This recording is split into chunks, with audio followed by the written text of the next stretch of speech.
बैठे हो और पेशेंट लेकर आता है चेस्ट पेन लेकर, तो क्या क्या डिफरेंशियल डायग्नोसिस हम याद रख सकते हैं।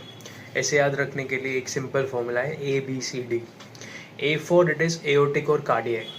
कार्डियक इशू हो सकता है जैसे एओर्टिक डिसेक्शन हो गया, या कार्डियक को लेकर जैसे हम कह सकते हैं कि इसे non STEMI chest pain, ST elevation और ST depression. You have to do a quick ECG and check if there is a cardiac history. B that is breathing. अगर पेशेंट को सांस लेते वक्त एक शार्प शूटिंग और स्टैबिंग टाइप ऑफ पेन है, तो उससे हम COPD, asthma, pleural effusion, pulmonary embolism, ये सब हम DD कर सकते हैं, differential diagnosis. C that is for cardiac, mostly in cases of arrhythmias, cardiac pain, chest pain, in cases of non-elevated ST elevation, and also if there is any sort of chest trauma, chest pain or chest wall that is costochondriac, अगर हमको कुछ मिल रहा है, तो अगर कुछ blood trauma injury है तो।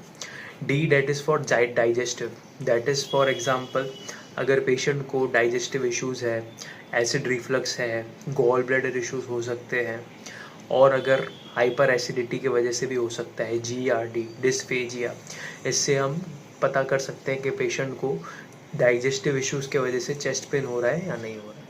We have to all rule out the symptoms which are besides the chest pain, that will give us a proper diagnostic. Thank you.